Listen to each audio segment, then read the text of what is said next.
Of the game I struggle with farming. I wonder how the pro players farm. So I end up looking at some post on Reddit how to farm fast because he says the miracle mid Sadofian he farms like 802 GPM. That is like huge GPM. The last game I played Necro, I struggled a lot of farm because I'm practicing new heroes and I couldn't keep up with farming. My enemy sniper farmed really fast and he ended up owning us.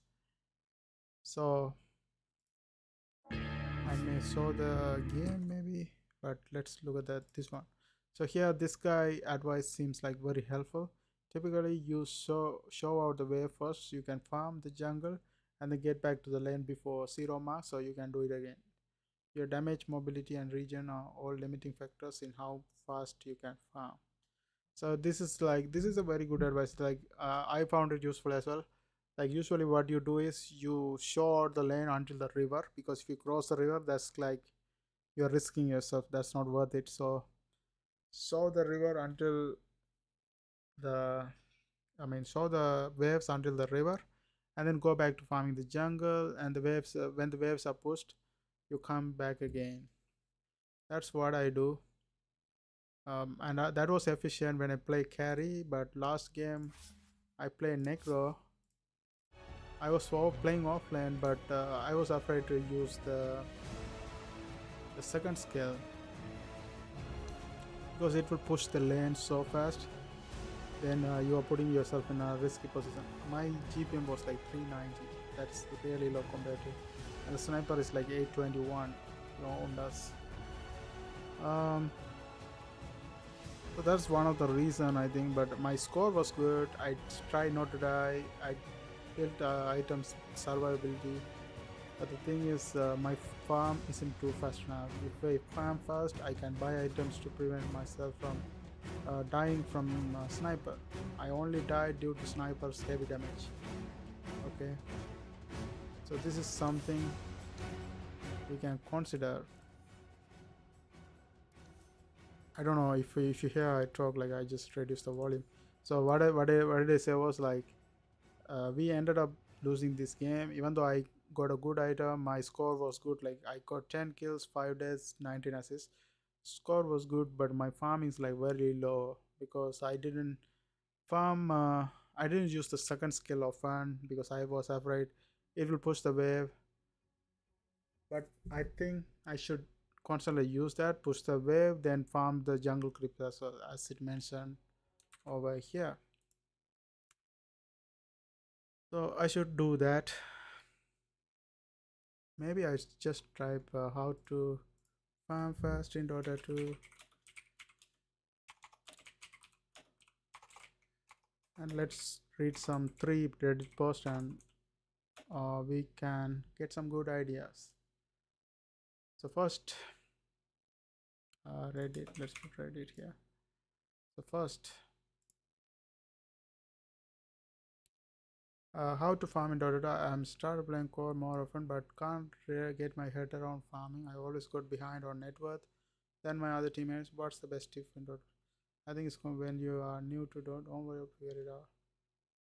So the first thing is don't die as you're worth more. So dying will lose score. Okay. Be greedy as the carry and mid. Take rebates. Don't be scared to push the supports out of farming. Having a farming item is a must. If you can't clear creeps, you will fall behind. Know your hero. Heroes have items timing.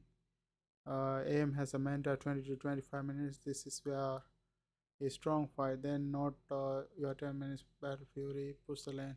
So there's a spike item.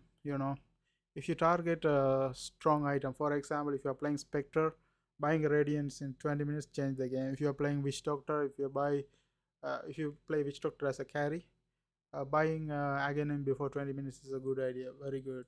And I think even for Necrophos, if you can manage to buy Radiance within 20 minutes, I think that's a go-to item because that will give you a lot of damage. But if you're behind and if you get this item, you will be weaker. That's the thing. So if you are gonna farm really fast and get this one within 20 minutes, That is a like good thing. But as offlaner, you have to be careful. Consider getting this because you'll be weak, and the thing is, if you being alive alone is enough for necrophos. But the thing is, if you want to farm faster, this is the item to go to. So I would say, since I am my farming is not good, maybe going radiance is a good idea for me. But survivability is the number one priority. So get the radiance, but still be careful not dying until you get another strong item. So that's the thing. So get a item to farm, and then um, focus on survivability. How can you stay alive? How can you not die and stuff like that? So that's what I getting. What I'm getting. Okay. uh, so basically, lane creeps is greater than jungle creeps unless you are stacked. So always that's a good like always show the lane up to river, go to jungle, and if you see another lane that is being pushed in front of the river, go clear the TP to that lane, clear that wave, and then go back to jungle to farm until you see any lane is uh, going behind the river. Okay, that's a good pattern to farm. Okay, let's look at some other posts as well. Like one more post, and I'm saying BSC also has some non-smurfing videos on his YouTube. I was replay analysis breakdown plays. He posted in Google literally titled "How to Farm Perfectly as a Carry" or something. I learned a lot from his video. And cheers. Spend little time walking. Use TP occasionally, and spend least amount of time on each camp possible. And spam spell answer call clarity. Uh, Gold is nothing compared to XP, and the yeah, you had to farm your spells as well. One of the mistake I made is I was afraid to farm. I was afraid to use the first spell actually, Death Pulse, because it pushed the lane to enemy team. So I was afraid of doing that. That kind of prevented me from farming. So I had to spam this, get a mana boost, because when I spam this, I go out of mana. So I had to get the mana boots first, spam this, then I had to go for the radiance. So here also, let's see item build. Here they don't suggest the mana boots, but I would say mana boots help me more than any other item, because I would prefer having a mana boot than any other boots, because mana is main issue. And I noticed one other thing, blade mail also blade mail is broken right now, and they are buying it on Necrophos. I didn't buy it. That might be one of my mistake. That is a good survivability item. Uh, okay, let's look at another post.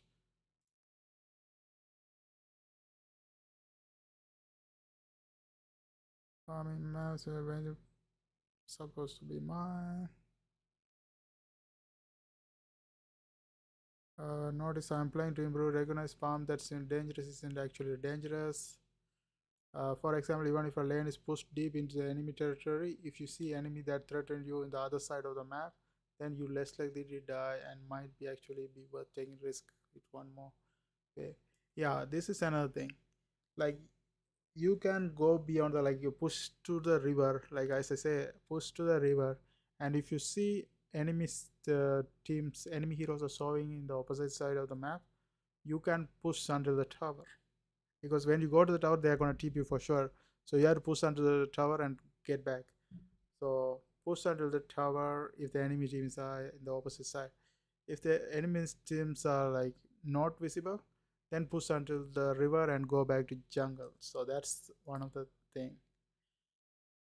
Um, Issues playing too safe is that rest of your team have to make up for how little impact you are having on the game. I have often found myself struggling to win games despite of having zero deaths and being top net worth because I have been farming too safely and not impacting the game. This doesn't even have to be showing up to fights. You could just be more aggressive with your farming patterns and forcing enemy to rotate.